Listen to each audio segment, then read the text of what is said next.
The Temple by E F Benson. Read by Richard Crowest. Frank Ingleton and I had left London early in July with the intention of spending a couple of months at least in Cornwall. This sojourn was not by any means to be a complete holiday, for he was a student of those remains of prehistoric civilization which are found in such mysterious abundance in the ancient county, and I was employed on a book which should have already been approaching completion, but which was still lamentably far from its consummation. Naturally, there was to be a little golf and a little sea-bathing for relaxation, but we were both keen on our work and meant to have gathered in a respectable harvest of industry before we returned. The village of St. Caradox, from all accounts, seemed likely to be favourable to our projects, for there were remains in the neighbourhood which had never been thoroughly investigated by any archaeologist, and its position on the map, remote from any of the more celebrated holiday centres, promised a reasonable tranquillity. It supplied also the desirable relaxations. The clubhouse of a pleasantly hazardous golf course stood at the bottom of the hotel garden, and 5 minutes' walk across the sand dunes among which the holes were placed led to the beach. The hotel was comfortable, and at present half empty, and fortune seemed to smile on our undertakings. We settled down, therefore, without further plans. Frank meant, before he left, to visit other parts of the county, but here within a mile of the hotel was that curious circle of monoliths, like some Stonehenge in miniature, known as the Council of Penrooth. It had always been supposed, so Frank told me, that it was some place of druidical worship, but he distrusted the conclusion and wanted to study it minutely on the spot. I went there with him by way of an evening saunter on the second day after our arrival. The shortest way was along the sand dunes, and thence up a steep, grassy slope onto the ploughed stretches of the uplands. In that warm, soft climate the wheat was in full ear and beginning already to turn ripe and tawny. A very narrow path led across these cornfields to our destination, and from far off one could see the circle of stones, 4 to 5 feet high, standing there, black and austere against the yellowing grain. Though all the country round was in cultivation, no plough had furrowed the interior of the circle, and inside was the ancient turf of the downs, short and velvety, with patches of thyme and harebells. It seemed odd. A plough could have passed backwards and forwards between the monoliths, and a half-acre of land have been made fruitful. "But why isn't it ploughed?" I asked. "Oh, you're in the land of superstitions and ancient sorceries," he said. "These circles are never touched or made use of. And do you see, the path across the fields by which we have come passes round it. It doesn't run across it. There it goes again on the far side, pursuing the same line after making the detour." He laughed. "The farmer of the land was up here this morning when I was making some measurements," he said. "He went round it, I noticed, and when his dog came inside after some interesting smell, he called it back and cuffed it and rapped out, 'Come out of that there, and never do you go within again.'" "But what's the idea?" I asked. "Something clings to it, some curse, some abomination. They think, no doubt, just as the archaeologists do, that the place has been a druidical temple where dreadful rites were performed and human sacrifices made. But they are all wrong. This was never a temple at all. It was a council chamber, and the very name of it, the Council of Penrooth, confirms that. No doubt there was a temple somewhere about. Dearly should I like to find it." It had been hot work climbing up that steep, slippery hillside from the village, and we sat down within the circle, leaning our backs against 2 adjacent stones. And as we sat and rested, Frank explained to me the grounds of his belief. "If you care to count them," he said, "you'll find that there are 21 of these monoliths, against 2 of which you and I are leaning, and if you care to measure the distances between them, you will find that they are all equal. Each stone, in fact, represents the seat of a member of the Council of 21. But if the place had been a temple, there would have been a larger gap between 2 of the stones towards the east, where the gate of the temple was, facing the rising sun, and somewhere within the circle, probably exactly in the middle, there would have been a large, flat stone, which was the stone of sacrifice, where no doubt human victims were offered. Or, if the stone had disappeared, there would have been a depression where it once was. Those are the distinguishing marks of a temple, and this place lacks them. It has always been assumed that it was a temple, and it has been described as such, but I am sure I am right about it." "But there is a temple somewhere about?" I asked. "Certain to be. If any of these prehistoric settlements was large enough to have a council hall, it would certainly have had a temple, though the remains of it have very likely disappeared. When the country was Christianized, the old religion, if you can call it a religion, was reckoned an abomination, and the places of worship were destroyed, just as the Israelites destroyed the groves of Baal. But I mean to explore very thoroughly here. There may be remains in some of those woods down there. This is just the sort of remote place where the temple might have escaped destruction." "And what was the ancient religion?" I asked. "Very little is known about it. It certainly was a religion not of love, but fear. The gods were the blind powers of nature, manifesting themselves in storms and destruction and plague, and had to be propitiated with human sacrifices. And the priests, of course, dealt in magic and sorcery. They were the governing class, and kept their power alive by terror. If you offended them, as likely as not you would be sent for and told that the gods required your eldest son as a blood offering next midsummer day at sunrise, when the first beams of morning shone through the eastern gate of the temple. It was wise to be a good churchman in those days." "It looks a very kindly country nowadays," I said. "The temples of the old gods are empty." "Yes, but it's extraordinary how old superstitions linger. It isn't a year ago that there was a witchcraft trial in Penzance. The cattle belonging to some farmer near here began to pine and die, and he went to an old woman who said that a spell had been cast on them, and that if he paid her she could remove it. He went on paying, and at last got tired of that and prosecuted her instead." He looked at his watch. "Let's take a stroll before dinner," he said. "Instead of going back the way we came, we might make a ramble down the hillside in front and through the woods. They look rather attractive." "And may conceal a pagan temple," said I, getting up. We skirted the harvest fields and found a path leading through a big fir wood that climbed up the hillside. The trees were of no great growth as regards height, and the prevalent wind from the southwest, to which they stood exposed, had combed and pressed their branches landwards. But the foliage of the tree-tops was very dense, making a curious sombre twilight as we penetrated deeper into the wood. There was no undergrowth whatever below them. The ground was spread thick and smooth with fallen pine needles, and with the tree trunks rising straight and column-like, and that thick roof of branches above, the place looked like some great hall of nature's building. No whisper of wind moved overhead, and so dark and still was it that you might easily have conceived yourself to be walking up the aisle of some walled-in place. The smell of the firs was thick in the air like incense, and the foot went noiselessly as over spread carpets. No birds flitted between the tree trunks or called to each other. The only noise was the murmurous buzz of flies, which sounded like some long-held organ note. It had been hot enough outside in the fresh draught off the sea, but here, where no breeze winnowed the air, it was stiflingly close. And as we plunged deeper into the dimness, I was conscious of some gathering oppression of the spirit. It was an uncomfortable place. It seemed thick with unseen presences, and the same notion must have struck Frank as well. "I feel as if we were being watched," he said. "There are eyes peeping at us from behind the trunks, and they don't like us. Now, what makes so silly an idea enter my head?"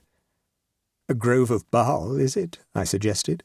"One that has escaped destruction and is full of the spirits of murderous priests." "I wish it was," he said. "Then we could inquire the way to the temple." Suddenly he pointed ahead. "Hullo, what's that?" he said.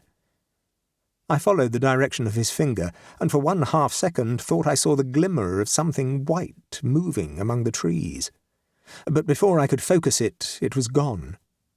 Somehow the heat and the oppression had got on my nerves. "Well, it's not our wood," I said. "I suppose other people have just as much right to walk here. But I've had enough of tree trunks. I should like to have done with the wood."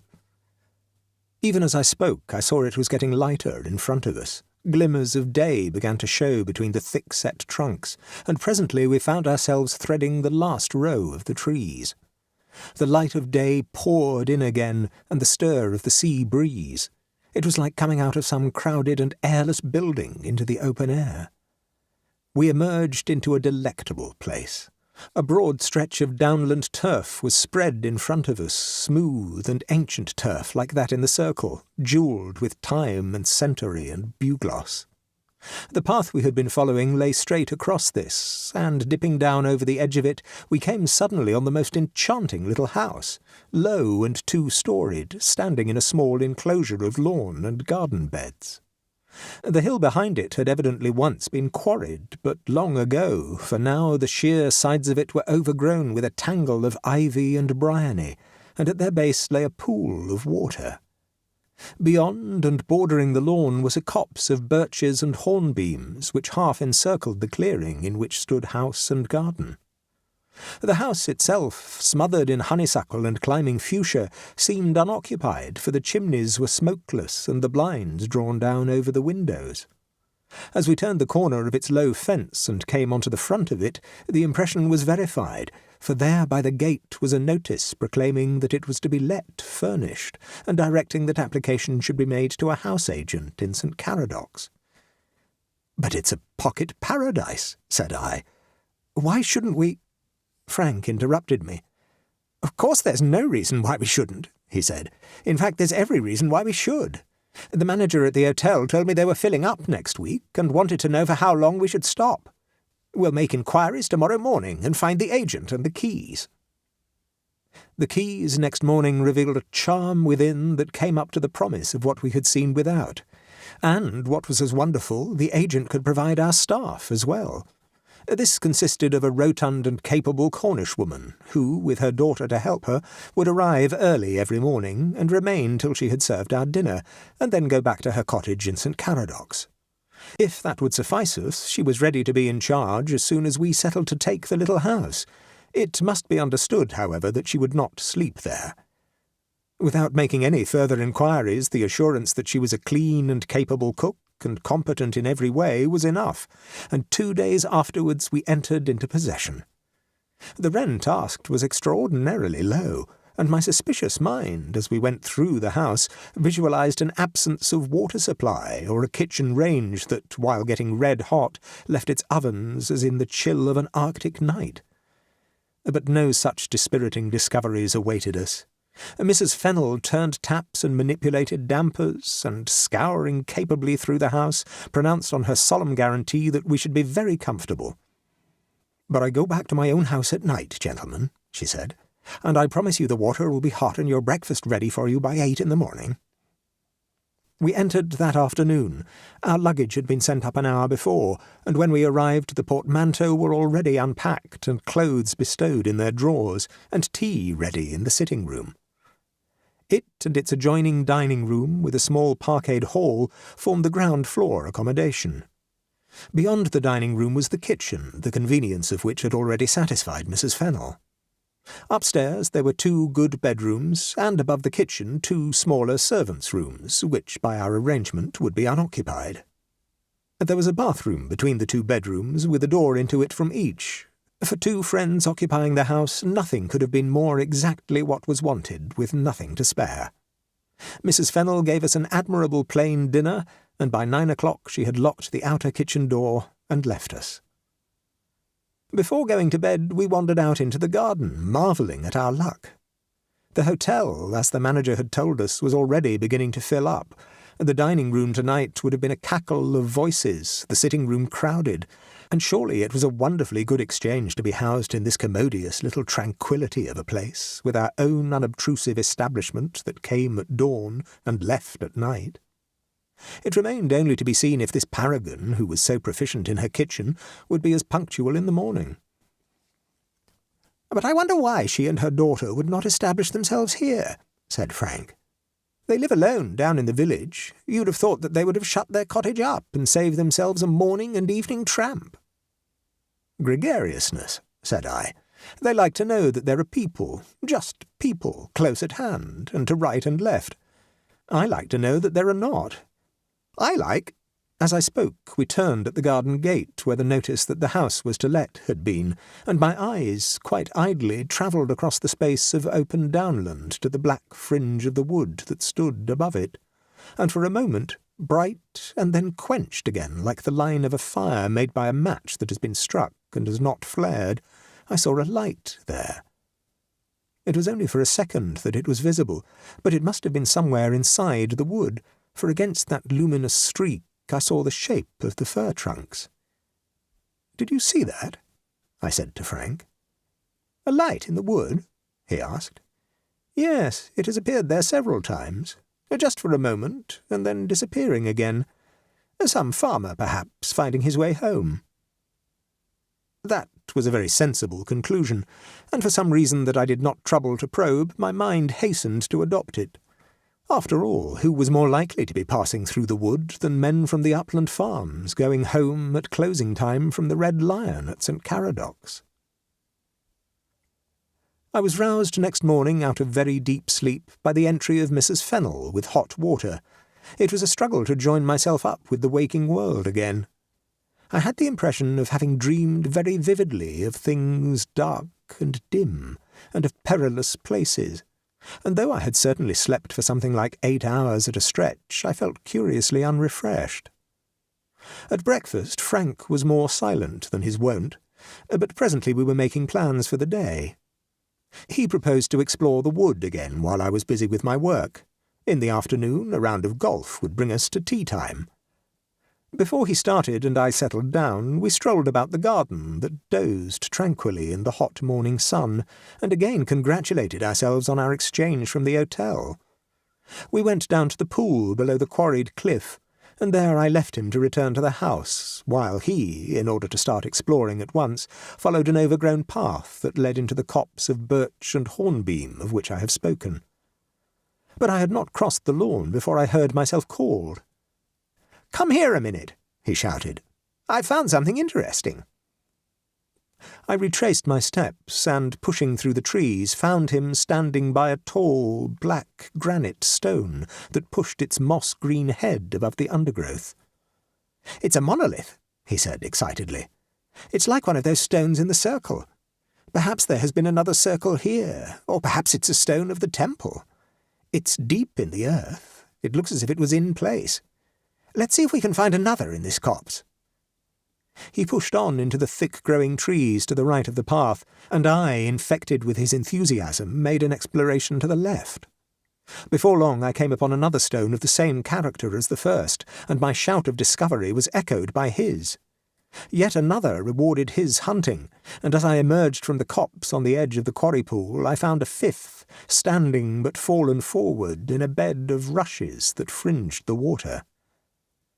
In the excitement of this find, my planned studiousness was, of course, abandoned. So, too, when we had eaten a hearty lunch, was the projected game of golf, and before evening we had arrived at a rough scheme of the entire place. Most of the stones were in the belt of copse that half encircled the house, and with a tape measure we found that these were set at uniform intervals from each other, except that exactly twice that interval separated the two stones that lay due east of the circle. In the bank that lay to the south of the house several were missing, but in each case, by digging at the proper intervals, we found fragments of granite grassed over in the soil, which indicated that these stones had been broken up and used, probably for building materials. And this conjecture of Frank's was confirmed by the discovery of pieces of granite built into the walls of the house we occupied. He had jotted down the approximate position of the stones, and passed over to me the paper on which he had drawn his plan. "Without doubt it's a temple," he said. "There's the double interval at the east which I told you about, and which was the gate into it." I looked at what he had drawn. "Then our house stands just in the centre of it," I said. "Yes. What vandals they were to build it just there," said he. "Probably the stone of sacrifice lies somewhere below it. Good Lord, dinner ready, Mrs. Fennel? I had no idea it was so late." The sky had clouded over during the afternoon, and while we sat at dinner, a windless and heavy rain began to fall, and thunder to mutter over the sea. Mrs. Fennel came in to inquire into our tastes for tomorrow, and as there was every appearance of a violent storm approaching, I asked her whether she and her girl would not stop here for the night and save themselves a wetting. "No, I'll be off now, sir, thank you," she said. "We don't mind a wetting in Cornwall." "But it's not very good for your rheumatism," I said. She had mentioned that she was a sufferer in this respect. A blink of lightning flashed rather vividly across the uncurtained windows, and the rain hissed more heavily. "No, I'll be off now," she said, "for it's late already. Good night, gentlemen." We heard her turn the key in the kitchen door, and presently the figures of herself and her girl passed the window. "Not even umbrellas," said Frank. "They'll be drenched before they get down." "I wonder why they wouldn't stop," said I. Frank was soon employed on preparations for a plan to scale that he was meaning to make tomorrow, and he began putting in the house, which he had ascertained stood just in the centre of the temple. The size of the ground plan of it was all he required on the scale he intended for the complete plan, and after measuring the sitting-room, passage, and dining-room, he went through into the kitchen. Meanwhile, I had settled down to the work I had intended to do this morning, and proposed to get a couple of solid hours at it before I went to bed. It was rather hard to get the thread of it again, and for some time I floundered with false starts and erased sentences, but before long I got into better form, and was already happily absorbed in it when he called me from the kitchen. "Oh, I can't come," I said. "I'm busy." "Just a moment, please," he shouted. I laid down my pen and went to him. He had moved the kitchen table aside and turned up the drugget that covered the floor. "Look there," he said. The floor was paved with stone of the district, very likely from the quarry just outside, but in the centre was an oblong slab of granite, some 6 feet by 4 in dimensions. "That's a whacking big stone," I said. "Odd of them to have been at the trouble of putting that there." "They didn't," said he. "I'll bet it was there when they laid the floor." Then I understood. "The stone of sacrifice?" I asked. "Rather. Granite, and just in the centre of the temple. It can't be anything else." Some sudden thrill of horror seized me. It was on that stone that young boys and maidens, torn from their mothers' arms and bound hand and foot, were laid, while the priest, with one hand over the victim's eyes, plunged the flint knife into the smooth white throat, sawing through the tissue till the blood spurted from the severed artery. In the flickering light of the candle Frank carried, the stone seemed wet and darkly glistening. And was that noise only the rain volleying on the roof, or the beating of drums to drown the cries of the victim? "It's terrible," I said. "I wish you hadn't found it." Frank was on his knees by it, examining the surface of it. "I can't say I agree with you," he said. "It just puts the final touch of certainty on my discovery. Besides, whether I had found it or not, it would have been there just the same." "Well, I'm going on with my work," I said. "It's more cheerful than stones of sacrifice." He laughed. "I hope it's as interesting," he said. It appeared, when I went back to it, that it was not, and try as I would, I could not recapture the interest which is necessary to production of any kind. Even my eye wandered from the words I wrote. As for my mind, it would give only the most cursory glance at that for which I demanded its fixed attention. It was busy elsewhere. I found myself, at its bidding, scrutinizing the shadowy corners of the room, but there was nothing there.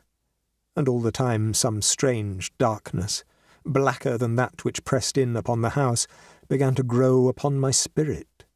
There was fear mingled with it, though I did not know what I was afraid of. But chiefly it was some sort of despair and depression, distant as yet and undefined, but quietly closing in upon me. As I sat with my pen still in my hand, trying to analyse these perturbed and troubled sensations, I heard Frank call out sharply from the kitchen, the door of which on my return I had left open. "Hullo!" he cried. "What's that? Is anyone there?" I jumped from my seat and went to join him. He was standing close to the stove, holding his candle above his head and looking at the door into the garden, which Mrs. Fennel had locked on her departure. "What's the matter?" I asked. He looked round at me, startled by the sound of my voice. "Curious," he said. "I was just measuring the stone when, out of the corner of my eye, I thought I saw that door open. But it's locked, isn't it?" He tried the handle, but sure enough it was locked. "Optical illusion," he said. "Well, I finished here for the present. But what a night! Frightfully oppressive, isn't it? And not a breath of air stirring." We went back to the sitting-room. I put away my laboured manuscript, and we got out the cards for a game of piquet. But after one partie he rose with a yawn. "I really don't think I could keep awake for another," he said. "I'm heavy with sleep. Let's have a breath of air, the rain seems to have stopped, and go to bed. Or are you going to sit up and work?" I had not meant to do so, but his suggestion made me determined to have another try. There was certainly some mysterious pall of depression on me, and the wisest thing to do was to fight it. "I shall try for half an hour," I said, "and see how it goes." And I followed him to the front door of the house. The rain, as he said, had ceased, but the darkness was impenetrable, and shuffling with our feet we took a few steps along the gravel path to the corner of the house. There the light from the sitting-room windows cast a circle of illumination, and one could see the flower-beds glistening with the wet. Though it was night, the air was still so hot that the gravel path was steaming. Beyond that, nothing was visible of the lawn or the hill that sloped up to the firwood. But as we stood there, I saw, as last night, a light moving up there. Now, however, it seemed to be outside the wood, for its progress was not interrupted by the tree trunks. Frank saw it too, and pointed at it. "It's too wet tonight," he said, "but tomorrow evening I vote we go up there and see who these nightly wanderers are. It's coming closer, and there's another of them." Even as we looked, a third light sprang up, and in another moment all had vanished again.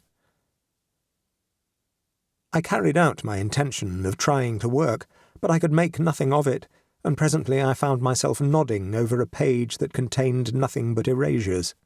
With head bent forward, I drifted into a doze, and from dozing into sleep, and when I woke I found the lamp burning low and the wick smouldering. I seemed to have come back from some very distant place, and, only half awake, I lit a candle and quenched the lamp, and went to the windows to bolt them. And then my heart stood still, for I thought I saw someone standing outside and looking in through the intervening glass. But it must have been a sleepy fancy, for now, broad awake again, I was staring at my own reflection, cast by the candle on the window. I told myself that what I had seen was no more than that, but as I creaked my way upstairs, I found myself asking if I really believed that. As I dressed next morning after another long but unrefreshing night, I began puzzling over a lost memory to which I had tried to find the clue yesterday. There was a bookcase in the sitting-room with some 2 or 3 dozen volumes in it, and opening 1 or 2 of these I had found the name Samuel Townwick inscribed in them. I knew I had seen that name not so many months ago in the daily press, but I could not recapture the connection in which I had read it. But from the recurrence of it in these books, it was reasonable to conjecture that he was the owner of the house we occupied. In taking it, his name had not come up. The house agent had plenary powers, and our deposit of a fortnight's rent clinched the contract. But this morning the name still haunted me, and since I had other small businesses in St. Caradocs, I settled to walk down there and make some definite inquiry at the agent's. Frank was too busy with his plan to accompany me, and I set out alone. The feeling of depression and vague foreboding was more leaden than ever this morning, and I was aware, by that sixth sense which needs no speech or language, that he was prey to the same causeless weight. But I had not gone 50 yards from the house when the burden of it was lifted from me, and I knew again the exhilaration proper to such a morning. The rain of last evening had cleared the air, the sea breeze drew lightly landwards, and as if I had come out of some tunnel, I rejoiced in the morning splendour. The village hummed with holiday. Mr. Cranston received me with polite inquiries as to our comfort and Mrs. Fennel's capability, and having assured him on that score, I approached my point. "Mr. Samuel Townwick is the owner, is he not?" I asked. The agent's smile faded a little. "He was, sir. I act for the executors." Suddenly, in a flash, some of what I had been groping for came back to me. "I begin to remember," I said. "He died suddenly. There was an inquest. I want to know the rest. Hadn't you better tell me?" He shifted his glance and came back to me again. "It was a painful affair," he said. "The executors naturally do not want it talked about." Another glimpse of what I had forgotten blinked on my memory. "Suicide," I said. The usual verdict of unsound mind was brought in, and is that why Mrs. Fennel won't sleep in the house? She left last night in a deluge of rain. I readily gave him my promise of secrecy, for I had not the slightest desire to tell Frank, and he told me the rest. Mr. Townwick had been for some days in a very depressed state of mind, and one morning the servants coming down had found him lying underneath the kitchen table, with his throat cut. Beside him was a sharp, curiously shaped fragment of flint, covered with blood.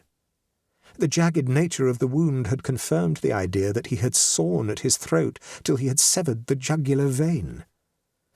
Murder was ruled out, for he was a strong man, and there were no marks on his body or about the room of there having been any struggle, nor any sign of an assailant having entered. Both kitchen doors were locked on the inside, his valuables were untouched, and from the position of the body the only reasonable inference was that he had laid down under the table, and there, deliberately, done himself to death. I repeated my assurance of silence, and went out. I knew now what the source of my nameless horror and depression had been. It was no haunting spectre of Townwick that I feared. It was the power, whatever that was, which had driven him to kill himself on the stone of sacrifice. I went back up the hill. There was the garden blazing in the July noon, and the sweet tranquillity of the place was spread abroad in the air. But I had no sooner passed the copse and come within the circle than the dead weight of something unseen began to lay its burden on me again. There was something here, horrible and menacing and potent. I found Frank in the sitting-room. His head was bent over his plan, and he started as I entered. "Hello," he said. "I've made all my measurements, and I want to sit tight and finish my plan today. I don't know why, but I feel I must hurry about it and get it done. And I've got the most awful fit of the blues. I can't account for it, but anyhow, occupation is the best thing. Go in to lunch, will you? I don't want any." I looked at him and saw some indefinable change had come over his face. There was terror in his eyes that came from within. I can express it in no other way than that. "Anything wrong?" I asked. "No, just blues. I want to go on working. This evening, you know, we have to see where those lights are coming from." All afternoon he sat close over his work, and it was not till the day was fading that he got up. "That's done," he said. "Good Lord, we have found a temple and a half. And I'm horribly tired. I shall have a snooze till dinner." The invasion of fear beleaguered me. It seemed to pour in through the open windows in the gathering dusk. It gathered its reinforcements outside, ready to support the onrush of it. And yet how childish it was to yield to it. By now we were alone in the house, for we had told Mrs. Fennel that a cold meal would serve us in this heat, and while Frank slept I had heard the lock of the outside kitchen door turn, and she and the girl went by the window. Presently he stirred and awoke. I had lit the lamp, and I saw his hand feel in his waistcoat pocket, and he drew out a small object, which he held out to me. "A flint knife," he said. "I picked it up in the garden this morning. It's got a fine edge to it." At that I felt a prickle of terror run through the hair of my head, and I jumped up. "Look here," I said. "You've had no walk today, and that always gives you the blues. Let's go down and dine at the hotel." His head was outside the illumination of the lamp, and from the dimness there came a curious cackle of laughter. "But I can't," he said. "How strange that you don't know that I can't. They've surrounded the place, and there's no way out. Listen, can't you hear the drums and the squeal of their pipes? And their hands are about me. Christ, it's terrible to die."